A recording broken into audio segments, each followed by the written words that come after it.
Hello and welcome प्यारे साथियों। Hello and welcome back प्यारे साथियों। कैसे हैं आप सब? आशा करते हैं कि बहुत ही अच्छे होंगे।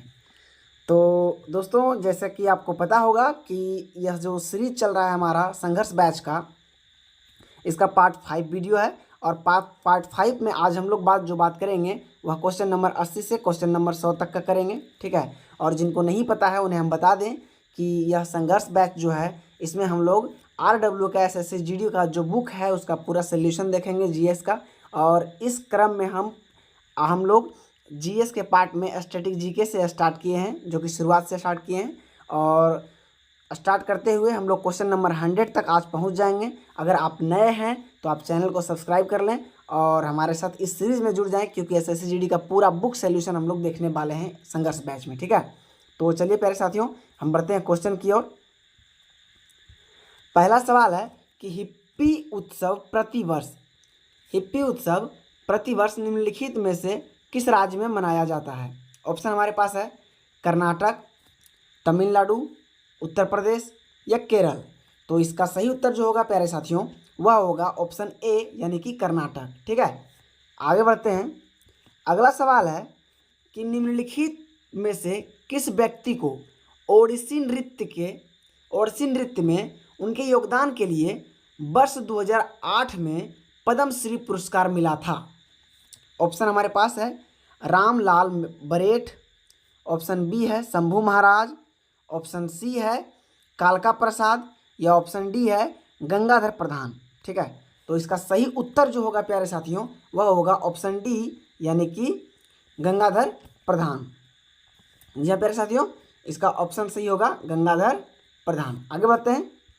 अगला सवाल है कि निम्नलिखित में से कौन सा नृत्य प्रकार झारखंड से संबंधित नहीं है? ध्यान दीजिएगा, यहाँ झारखंड से संबंधित नहीं पूछा गया है।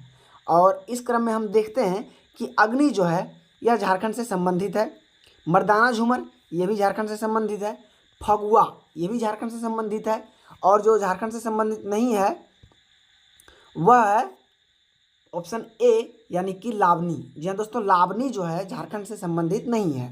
आगे बढ़ते हैं। अगला सवाल है निम्नलिखित में से किस भारतीय शास्त्रीय नर्तक को संगीत नाटक अकादमी फोलो अकादमी रत्न से सम्मानित किया गया है? ठीक है। तो ऑप्शन हमारे पास है जोगेंद्र दत्ता बयान या सरोदी सकैया या सोनल मानसिंह या टंकेश्वर हजारिका बोर बयान, है ना। तो इसका सही उत्तर जो होगा वह होगा ऑप्शन सी, यानी कि सोनल मानसिंह। ठीक है। आगे बढ़ते हैं। अगला सवाल है कि भारतीय संविधान के कौन सा अनुच्छेद शिक्षा के अधिकार को प्रदान करता है? ठीक है। तो इसका सही उत्तर आप सभी को पता होना चाहिए और आशा है कि ये आंसर आपको पहले से पता होगा। तो इसका सही उत्तर होगा बी, यानी 21 का ए। अनुच्छेद 21 का ए जो है शिक्षा का अधिकार हमें प्रदान करता है दोस्तों। ठीक है। आगे बढ़ते हैं। अगला सवाल है कि जल्लीकट्टू खेल किस देश से संबंधित है? जी हाँ दोस्तों, जल्लीकट्टू, इसका ऑप्शन हमारे पास है स्पेन, रोम, नेपाल और भारत। तो इसका सही उत्तर जो होगा प्यारे साथियों, ऑप्शन सी होगा, यानी कि भारत। ठीक है। ऑप्शन सी यानी भारत। आगे बढ़ते हैं। अगला सवाल है महात्मा गांधी राष्ट्रीय ग्रामीण गारंटी अधिनियम, है ना, गारंटी अधिनियम जिसे मनरेगा कहते हैं, भारत सरकार डैश के अंतर्गत आती है? तो इसका सही उत्तर जो होगा प्यारे साथियों, वह होगा ऑप्शन डी, यानी कि ग्रामीण विकास मंत्रालय।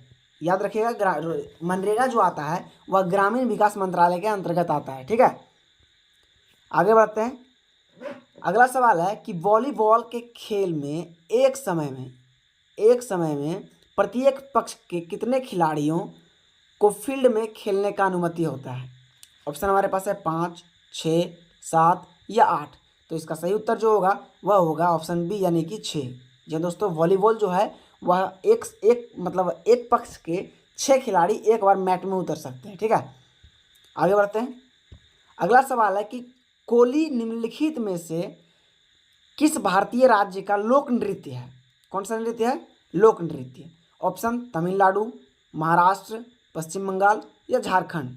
तो इसका सही उत्तर जो होगा ऑप्शन बी, यानी कि महाराष्ट्र। जी हाँ दोस्तों, ऑप्शन बी यानी कि महाराष्ट्र। आगे बढ़ते हैं। अगला सवाल है कि डैश को संगीत नाटक अकादमी फॉलो यानी अकादमी रत्न से सम्मानित किया गया है? ऑप्शन टंकेश्वर हजारिका बोरबयान, या जतिन गोस्वामी, या अनीता शर्मा, या मानिक बोरबयान। ठीक है, तो इसका सही उत्तर जो होगा प्यारे साथी वह होगा ऑप्शन बी यानी कि जतिन गोस्वामी। क्या होगा? जतिन गोस्वामी। ठीक है, आगे बढ़ते हैं। अगला सवाल है कि भारतीय संविधान के अनुच्छेद 25 से 28 डैश से संबंधित है। तो यह भी क्वेश्चन आपको पता होना चाहिए क्योंकि यह हमारा फंडामेंटल राइट से है क्वेश्चन। ठीक है, हमारा मौलिक अधिकार से ये सारे क्वेश्चन है दोस्तों। मौलिक अधिकार से ये सारे सवाल है और मौलिक अधिकार आपको 100% पता होना चाहिए। एक एक जो है आर्टिकल आपको मौलिक अधिकार का कंठस्थ होना चाहिए अगर आप एक कॉम्पिटिटिव एग्जाम की तैयारी कर रहे हैं तो। ठीक है, तो इसका सही उत्तर जो होगा वह होगा ऑप्शन सी यानी कि धर्म की स्वतंत्रता का अधिकार। ठीक है, तो अनुच्छेद 25 से 28 जो हमें देती है वह धर्म की स्वतंत्रता का अधिकार ही हमें देती है दोस्तों। ठीक है, आगे बढ़ते हैं। अगला सवाल है कि निम्नलिखित में से किसे मोहिनी अट्टम में उनके व्यापक योगदान के लिए पद्मश्री से सम्मानित किया गया है? ऑप्शन हमारे पास है कनक रेले, या केपी किटिप्पा पिल्लाई, या महबूब सुभानी, या सुचित्रा एला। इसका सही उत्तर जो होगा वह होगा ऑप्शन ए यानी कि कनक रेले। ठीक है, आगे बढ़ते हैं। अगला सवाल है कि सितारा देवी निम्नलिखित में से किस शास्त्रीय नृत्य के लिए प्रसिद्ध है? ऑप्शन कथकली, भरतनाट्यम, कथक, या मणिपुरी। तो इसका राइट आंसर जो है दोस्तों आपको कमेंट बॉक्स में बताना है। ठीक है, कि क्या होगा। मैं बताता हूँ कि इसका सही आंसर जो होगा वह होगा ऑप्शन सी यानी कि कथक। ठीक है, आगे बढ़ते हैं। अगला सवाल है निम्नलिखित में से किसे मणिपुर का एक विशिष्ट मार्शल नृत्य रूप है? कौन सा मतलब एक विशिष्ट मार्शल नृत्य रूप है? ठीक है, ऑप्शन है बिहू, डांडा या डांडा यात्रा, या कुम्मी, या थांगता। तो इसका सही उत्तर क्या होगा? ऑप्शन डी यानी कि थांगता। ठीक है, आगे बढ़ते हैं। अगला सवाल है प्यारे साथी कि प्रसिद्ध नौचंदी मेला वर्ष में एक बार, ठीक है, डैश राज्य में मनाया जाता है? ऑप्शन क्या क्या है? केरल, मध्य प्रदेश, उत्तर प्रदेश, या तमिलनाडु। तो इसका सही उत्तर जो होगा वह होगा ऑप्शन सी यानी कि उत्तर प्रदेश। क्या होगा? उत्तर प्रदेश। ठीक है, आगे बढ़ते हैं। अगला सवाल है कि निम्नलिखित में से किस कलाकार ने 2000 में पद्म विभूषण पुरस्कार जीता था? ऑप्शन हमारे पास पंडित बिरजू महाराज, या जीतन गोस्वामी, या आमला अक्किनेनी, या केलुचरण महापात्रा। तो इसका सही उत्तर जो होगा वह होगा प्यारे साथियों ऑप्शन सी यानी कि आमला अक्किनेनी। क्या होगा? आमला अक्किनेनी। तो आगे बढ़ते हैं। अगला सवाल है क्वेश्चन नंबर 97 कि लोक नृत्य लंबाड़ी किस भारतीय राज्य से संबंधित है? तो हम आपको बता दें कि इसका सही उत्तर क्या होगा? आंध्र प्रदेश यानी ऑप्शन नंबर सी। ठीक है, आगे बढ़ते हैं। अगला सवाल है कि मैसूर दशहरा महोत्सव कर्नाटक में मनाया जाने वाला एक डैश दिन का त्यौहार है। ठीक है, ऑप्शन है 12, 7, 5, 10।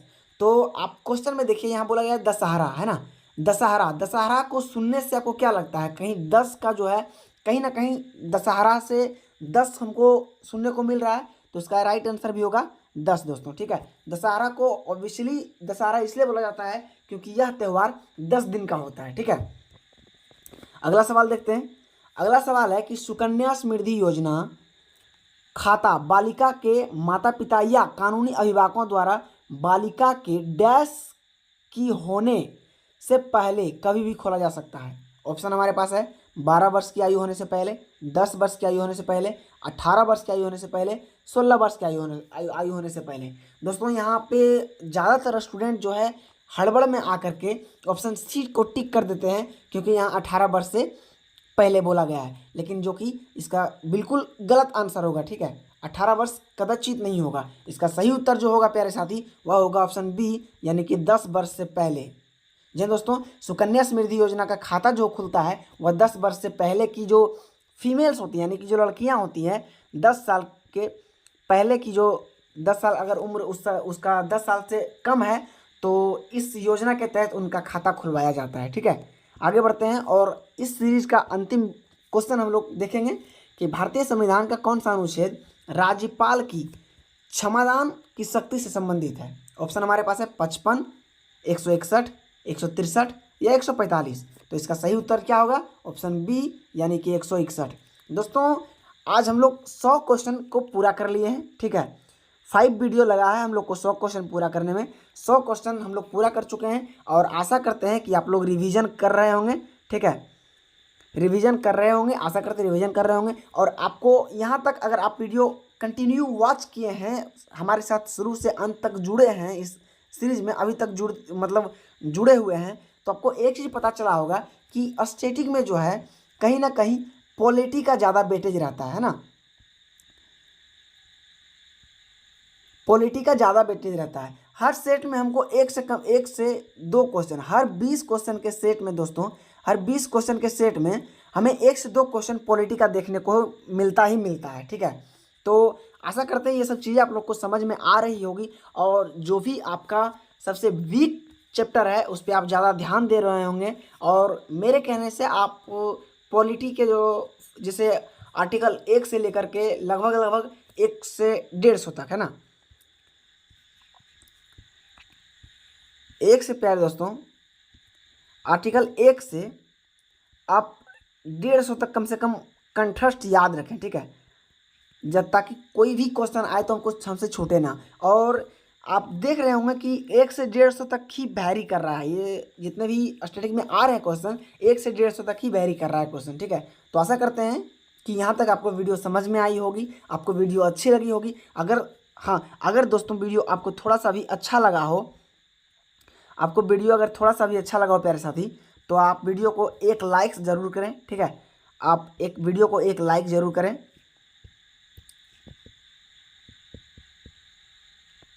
वीडियो को एक लाइक ज़रूर कर दें और आप अगर चैनल पे नए हैं तो इस चैनल को सब्सक्राइब कर लें। ठीक है, आप चैनल को सब्सक्राइब कर लें ताकि अगले आने वाले वीडियो का नोटिफिकेशन जल्द से जल्द आप तक पहुंच सके। ठीक है, मिलते हैं अगले वीडियो में। हाँ, आप अगर वीडियो को पूरा वॉच किए हैं तो प्लीज़ अपने दोस्त, यार, मित्र, भाई, बंधु, सखा, सहेली सबको शेयर कर दें ताकि इस वीडियो का लाभ उन्हें भी मिल सके और इस बैच से, जो कि फ्री ऑफ कॉस्ट है बैच, इस बैच से वो भी जुड़ सकें और इसका लाभ उठा सकें। ठीक है, मिलते हैं अगले वीडियो में दोस्तों, तब तक के लिए जय हिंद, जय भारत।